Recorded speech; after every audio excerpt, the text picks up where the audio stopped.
Welcome everyone to Torah Today Ministries as we continue our series called Parshah Seasonings. And this episode we find ourselves in the final portion of the book of Numbers, the Torah portion called the Masei. It comes from the second word of the portion, which says, Ve'ela Masei b'nei Yisrael. These are the journeys of the children of Israel. And chapter 33, the first chapter of our portion, lists the 42 journeys that Israel took from Egypt until they came up to the Jordan River to cross over into the Promised Land. There's a phrase that you find in this Torah portion 42 times because there were 42 journeys, and it's this phrase, Vayisu, Vayachanu, and they set out and they encamped. They set out, and we give the place they set out from, and they encamped, and we give the name of the place where they encamped. Vayasu, Vayachanu. You know, as you read through this chapter, you keep seeing this picture. They set out, they encamp. They set out, they encamp. And the word for Masei, journeys, is the same root as for Vayisu. It's the word nasa, which means to kind of lift up, because you'd pull up your tent stakes, pick up everything, pick up your feet, and walk forth. But then they would camp. This puts me in mind of a person walking. Think of a person walking, and just think of one foot at a time. The foot is lifted and moves forward, then it comes down and it rests. And then it lifts up, moves forward, comes down and rests, over and over and over again. And much has been made of these 42 encampments. 42 is a very interesting number in Scripture. And if you ever read The Hitchhiker's Guide to the Galaxy, you know that 42 is the answer to the question of the life, the universe, and everything. But that's another story. But there's something interesting about this number that appears only in the Hebrew, and that is over in the Shema. Now, almost everyone is familiar with this probably most famous passage from the Torah. And in red, we have the 6 words of the Shema itself. Shema Yisrael, Adonai Eloheinu, Adonai Echad. Hear, O Israel, Adonai, our God, Adonai is Echad, he's one.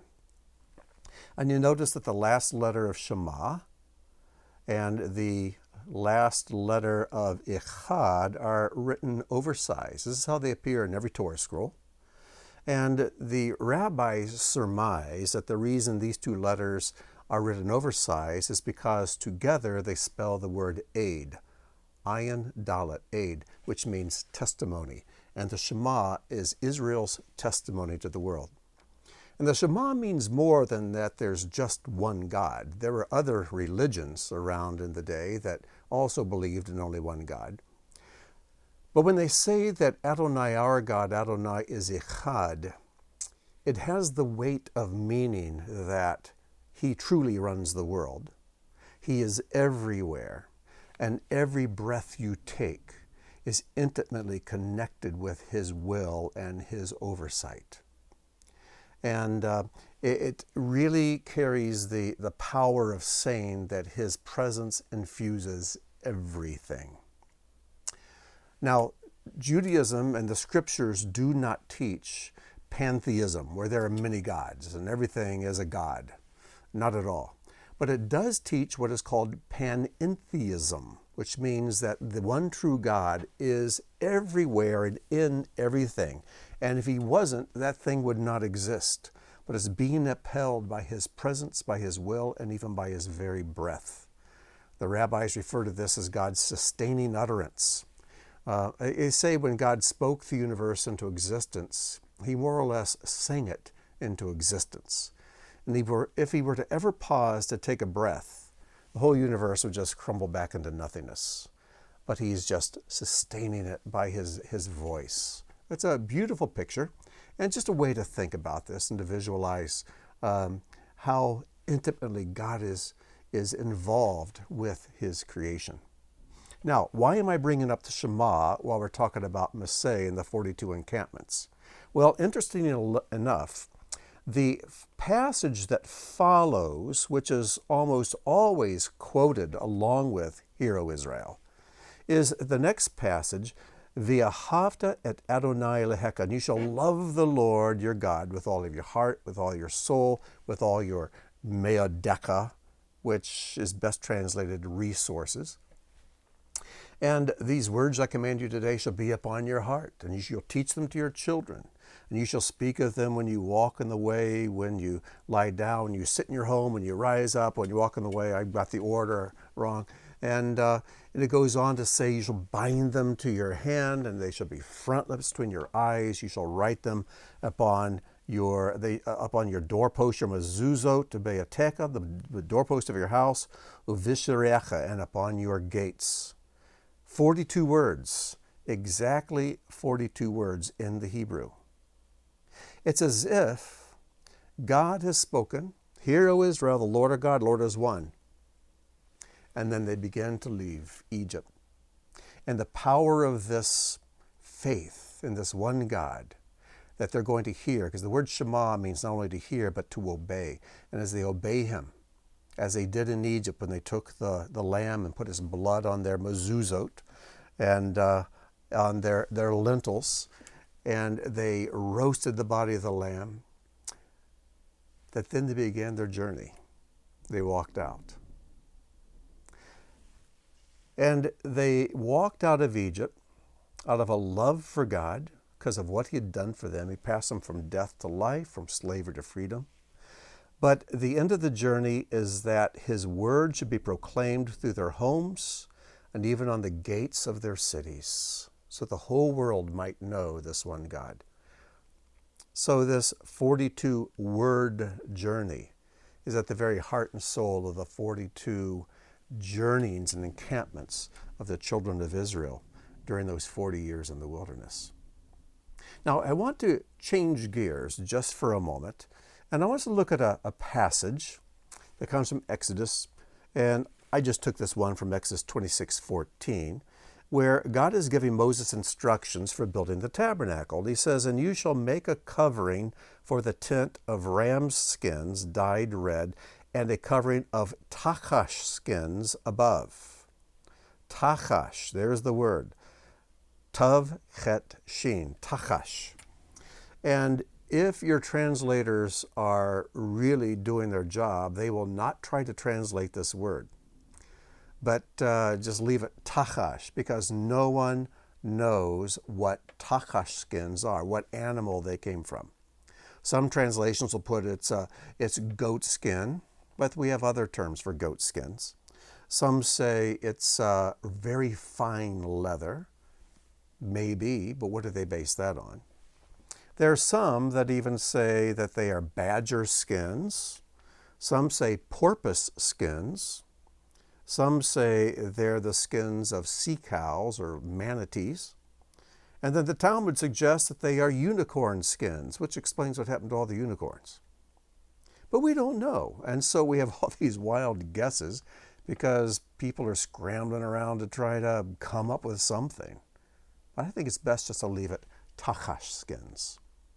And this word Takash is found a dozen times in the Torah, and always in reference to the tabernacle and this outside covering. So when you saw the tent of the tabernacle, you had embroidered coverings that were then covered with the red dyed ram skins, and then on top of that was this covering of Takash skins. So when you saw it, what you saw was Takash skins, whatever those were. But there's a real key given to us over in the book of Ezekiel.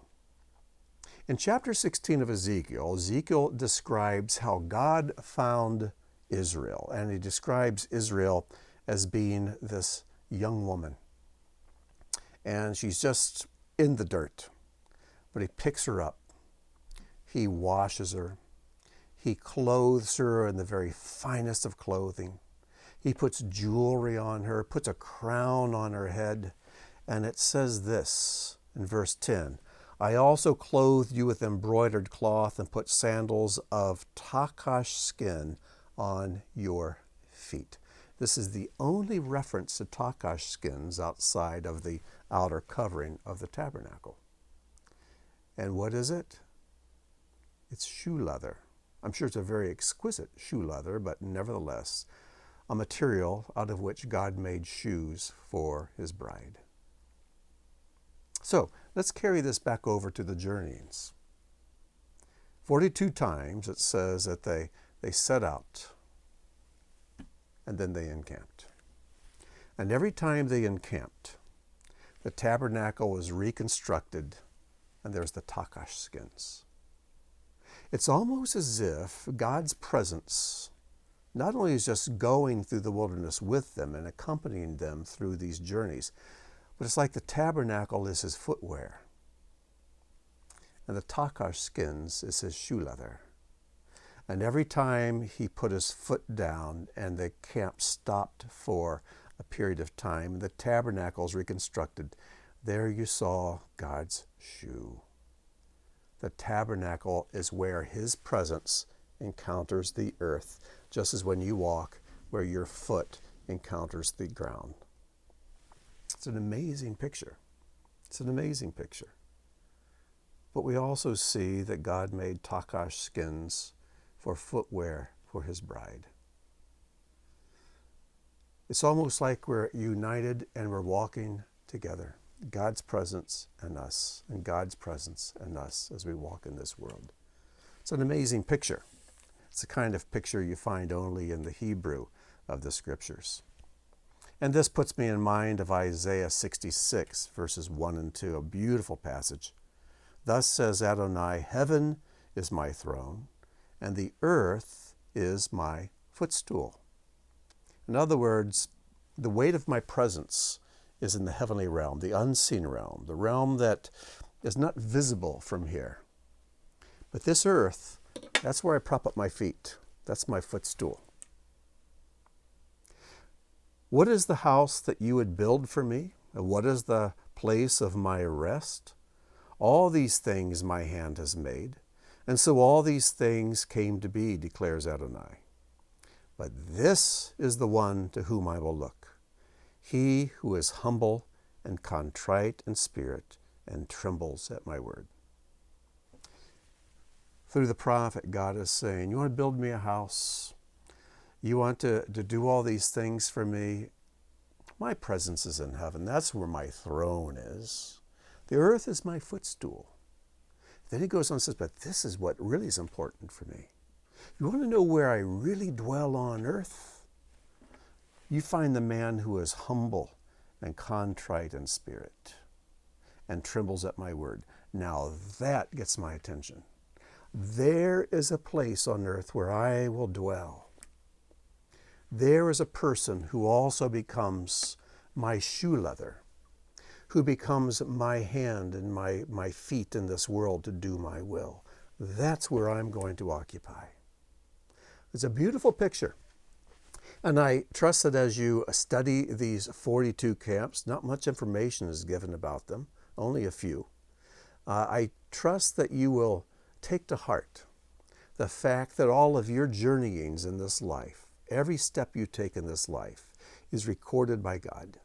And every step you take, and every step of progress, including the tests and the failures, all matter to him, and they're being recorded in a book. Now, at the risk of making a shameless commercial plug, I want to share a book with you that I wrote just last year, I believe it was, and it's called 40 Years at 42 Camps. And what I did is I took each of the 42 camps and wrote, I guess you would call it a devotional. And it takes the Hebrew name of that camp and pulls it apart, and then we disassemble and unlock what these camps meant.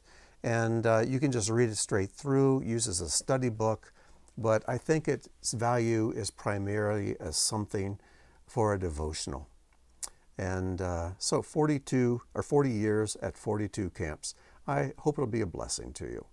So thank you for listening, and until next time when we step into the book of Deuteronomy with the first portion, Devarim, I wish you shalom, and may God bless.